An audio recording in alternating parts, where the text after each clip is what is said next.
प्रेरणास्पद कथा YouTube channel पर मैं धनंजय जैन आप सभी का हार्दिक अभिवादन करता हूँ। दोस्तों, 22वें दिन 22वीं पुतली अनुरोधवती जागृत हो गई और राजा भोज से कहने लगी कि महाराज विक्रमादित्य, जो कि गुणों के भंडार थे, उनके राज्य के अंदर, उनके सभा के अंदर ऐसे ही गुणी लोगों को वे रखते थे। एक नवयुवक जिसने कई राज्यों के राजाओं के पास नौकरी की थी, पर सब जगह से वो निकाल दिया जाता था। कारण था उसकी स्पष्टवादिता। भला ये कोई अवगुण नहीं है, मुंह पे जो है वस्तुस्थिति वो कह देना, पर लोग उसको उस बात के लिए दुष्टता समझते थे कि इसकी हिम्मत कैसे हो गई इस तरह से बोलने की। यही कारण था कि उसे थोड़े समय के पश्चात वहां से निकाल दिया जाता था। बाकी सारे गुण इस छोटे से स्पष्टवादिता के कारण से अवगुण नजर आने लग जाते थे। एक बार महाराज विक्रमादित्य के दरबार में नौकरी पाने के लिए वो वहां पर चला आया। द्वारपाल ने उसे रोक रखा था। भीतर सभा के अंदर संगीत की महफिल चल रही थी। ये स्पष्टवादिता वाला तो था ही, महफिल में बैठे हुए सारे लोग मूर्ख हैं। वे संगीत का आनंद तो ले रहे हैं, पर संगीत का यत् किंचित मात्र भी उनको ज्ञान नहीं है। ये बड़बड़ाया। उसकी इस तरह की बड़बड़ाहट सुनकर द्वारपाल ने कहा कि तुम क्या बोल रहे हो, तुम्हें होश है क्या? भीतर महाराज भी बैठे हुए हैं और तुम कह रहे हो कि महफिल के अंदर जितने भी लोग बैठे सब मूर्ख हैं। उसने कहा, तुम्हें संगीत का ज्ञान है क्या? जो व्यक्ति यहां पर बजा रहा है एक साजिंदा, उसकी कोई ना कोई उंगली के अंदर दोष है। जो सुर आने चाहिए वाद्य के, वो बराबर नहीं बजा रहा है। इसलिए मैंने ऐसा कहा। तुम्हें विश्वास नहीं हो तो अंदर जाकर देख लो। इसने कहा, यदि तुम्हारी बात मिथ्या निकली तो जो सजा तुम मुझे दोगे मैं भुगतने के लिए तैयार हूं। द्वारपाल राजा के पास गया। उसने कहा कि महाराज, ऐसा ऐसा एक व्यक्ति आया हुआ है और वो कह रहा है कि यहां बैठे हुए सभा के अंदर जो भी इस महफिल में बैठे हैं सभी अज्ञानी हैं, मूर्ख हैं।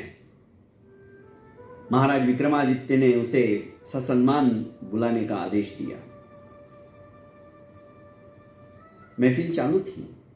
महाराज विक्रमादित्य ने कहा, तुमने कैसे कहा? कि महाराज, जो साजिंदे बैठे हुए हैं उनमें से एक जो बजा रहा है उसकी उंगली के अंदर दोष होना चाहिए, क्योंकि मेरे कान कभी भी गलत नहीं सुनेंगे।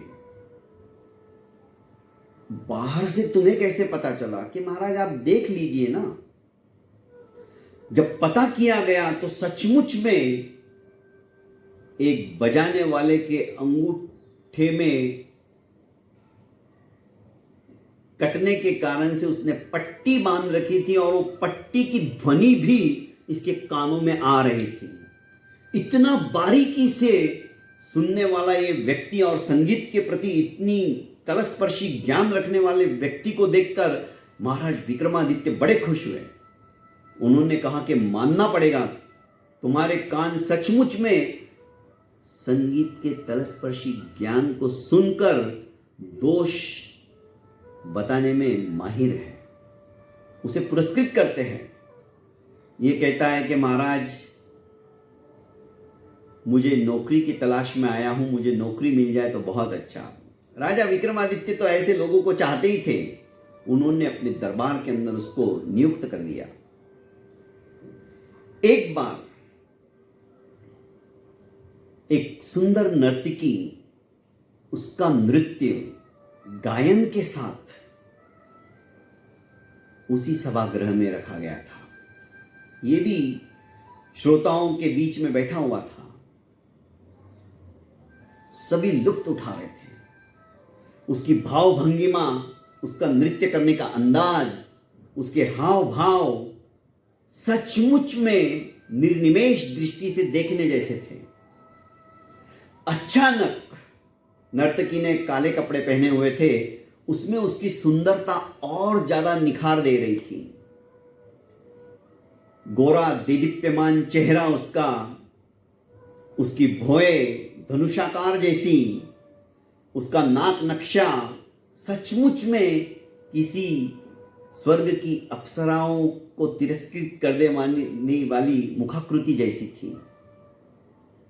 बरबस लोगों को अपनी ओर आकृष्ट करके रखने वाली थी। नृत्य अपनी पराकाष्ठा को स्पर्श कर रहा था।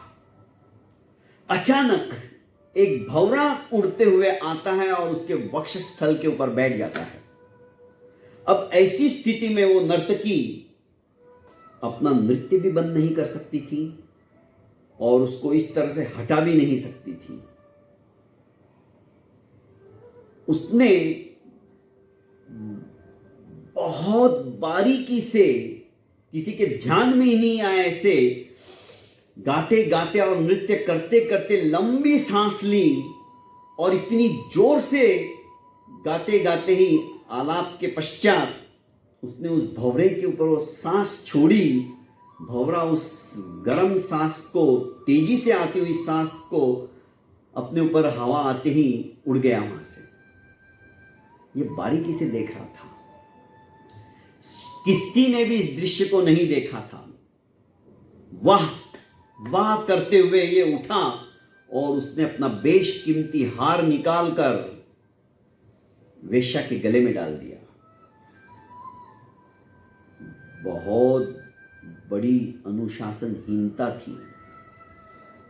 अच्छा नहीं लगा किसी को भी, क्योंकि राजा स्वयं सिंहासन के ऊपर बैठे हैं और राजा के सामने कोई एक तुच्छ व्यक्ति, तुच्छ नौकर उसकी कला से प्रभावित होकर इस तरह से उपहार दे, ये राजा की बेइज्जती थी, तौहीन थी। राजा को भी ये बात अच्छी नहीं लगी। उन्होंने कहा, तुमने ऐसी दुष्टता क्यों की? इसका वास्तविक और सही प्रमाण मुझे चाहिए। उसने कहा कि महाराज, इस नर्तकी की अद्भुत कला से प्रभावित होकर ही मैं ये अचानक कर बैठा, मेरे से रहा नहीं गया। तो कौन सी कला तुमने देखी? हम सभी तो देख रहे थे, जो तुमने देखी वो हमने नहीं देखी। ऐसी कौन सी कला देख ली तुमने और मेरे से पहले तुमने उसको पुरस्कृत कर दिया? महाराज, एक भंवरा उसके वक्षस्थल के ऊपर आकर बैठ गया था। ऐसे में नृत्य करते करते यह नृत्यांगना, यह नर्तकी उसको हटा नहीं सकती थी, क्योंकि नृत्यों की भाव भंगिमा वो गलत हो जाती। ये नृत्य करते करते रुक भी नहीं सकती थी और इसने बिना अपना नृत्य रोके, बिना हाथों के भावों को, अपनी आकृतियों को डिस्टर्ब किए, गाते गाते ही लंबी सांस ली और उस सांस को इतनी जोर से उसने छोड़ा, नृत्य के अभिनय में ही किसी को पता ही नहीं चला और वो भंवरा उड़ा दिया। महाराज विक्रमादित्य ने जब ये बात नर्तकी से पूछी तो नर्तकी ने भी कहा कि हाँ महाराज, ऐसा ही हुआ था, पर सचमुच में इनकी पारदर्शिता और नृत्य के प्रति, संगीत के प्रति तलस्पर्शिता ज्ञान को देखकर मैं भी स्वयं इन्हें नतमस्तक करती हूं, इन्हें वंदन करती हूं। ये सिर्फ इन्हीं के ध्यान में आया। महाराज विक्रमादित्य बहुत खुश हो गए। उस नवयुवक की हृदय के अंदर उन्होंने जो ख्याति थी, जैसे सुना था कि स्पष्टवादिता है, वो जमा ली। गुस्सा उनका एक सेकंड के अंदर दूर हो गया। पारखी थे, गुणग्राही थे, महाराज विक्रमादित्य की बात सुनाते सुनाते राजा भोज को अनुरोधवती बोलती है कि आपके अंदर ऐसी कोई गुणग्राहिता है जो अपने ही राजसभा के अंदर किस किस को स्पष्टीकरण देंगे, पर नहीं, उसकी सत्यता को सुनकर वे गदगद हो गए। एक बार ऐसे ही चर्चा चल रही थी बुद्धि और संस्कार के बीच में। लोगों का कहना था, सभासदों का कहना था कि संस्कार ही जो है वो बुद्धि से आते हैं, जो हमारे बीच में संस्कार है वो बुद्धि से आते हैं। पर इस लड़के का कहना ये नहीं था। ये कहता था कि संस्कार वंशानुगत आते हैं, बुद्धि से नहीं आते हैं। वंशानुगत, परंपरानुगत, हम जिस घर में पैदा हुए हैं, हमारे वंशानुगत ये सारे संस्कार हमारे अंदर ऑटोमेटिकली पैदा होते हैं। अब विवाद इतना बढ़ गया था कि इसका हल निकालने के लिए महाराज विक्रमादित्य ने एक योजना बनाई। उन्होंने अपना स्वयं का पुत्र, उसके पश्चात महामंत्री का पुत्र, कोतवाल का पुत्र और ब्राह्मण का पुत्र, ये सब नवजात शिशु, इनको संस्कार देने हेतु, इनका लालन पालन करने हेतु 4 नगर के बाहर 4 नौकरानियां ऐसी रखी जो गूंगी भी और बहरी भी हो। अब भला इनको क्या संस्कार देंगे? पर इसने जो कहा था कि संस्कार वंशानुगत आते हैं, संस्कार बुद्धि से आते हैं, ऐसा नहीं है, इसकी परीक्षा करनी थी। 12 वर्ष तक जंगल के बाहर जो सुंदर भवन बनाया हुआ था, जहां पर ये गूंगी बहरी 4 नौकरानियां उनको संस्कारित कर रही थी, उनका लालन पालन कर रही थी।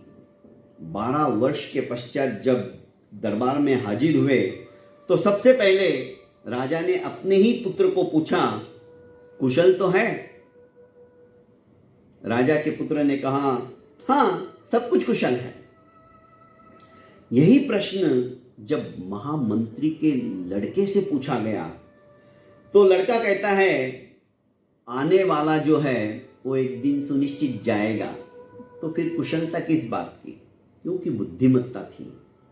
महामंत्री बुद्धिमान था तो अपने तार्किक बुद्धि से उसने सुंदर सा जवाब दिया, जो जन्मा है सो जाएगा, उसको मरना सुनिश्चित है, तो भला कुशलता किस बात की?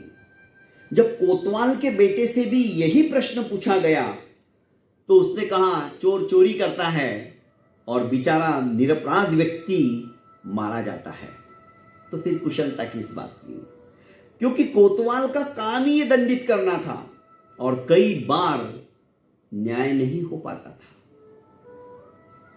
तो जो संस्कार वंशानुगत आते थे, क्योंकि वही संस्कार व्यक्ति बोलने लगता है अपने वाणी के द्वारा। और जब ब्राह्मण के बेटे से पूछा गया कि कुशल तो हो, तो उसने कहा, प्रतिपल प्रतिक्षण हमारी आयु घटती चली जा रही है, दिन पर दिन हमारी आयु समाप्त हो रही है, हम मौत के सन्निकट जा रहे हैं, और फिर भी आप पूछते हो कुशलता है? तो कैसे कुशलता रहेगी? राजा ने बहुत विचार विमर्श के पश्चात कहा कि सचमुच में संस्कार जो है वंशानुगत आते हैं, न कि बुद्धि से आते हैं। दोस्तों, महाराज विक्रमादित्य की अद्भुत कहानी सुनाकर राजा भोज की तरफ अनुरोधवती अभिमुख होते हुए कहती है कि राजन, महाराज विक्रमादित्य ऐसे ऐसे व्यक्तियों को भी अपने राज दरबार के अंदर रखते थे जो कि आप नहीं रख सकते।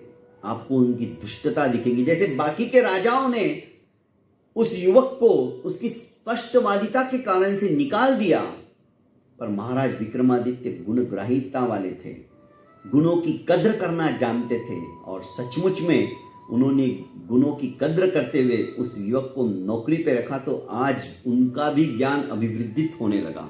महाराज विक्रमादित्य इस तरह से विनम्रता से बहुत कुछ सीखने वालों में से थे। क्या आपके अंदर ऐसा कोई गुण है? यदि नहीं तो आप इस सिंहासन के ऊपर बैठने लायक नहीं हो। दोस्तों, अब 23वें दिन फिर से एक पुतली जागृत होगी और वो अपनी कहानी सुनाएगी। आज के लिए इजाज़त चाहता हूँ। आपने अभी तक मेरे इस चैनल को लाइक एवं सब्सक्राइब नहीं किया है तो कर लीजिए। ऐसी कई तरह की कहानियाँ आपके सामने मैं रखने का प्रयास करूँगा और ये सिलसिला जब तक मैं जीवित हूँ तब तक चलता रहेगा। प्रतिदिन आपको एक कहानी इस प्रेरणास्पद कथा यूट्यूब चैनल पर सुनने को मिलती रहेगी। बहुत बहुत धन्यवाद। प्रणाम।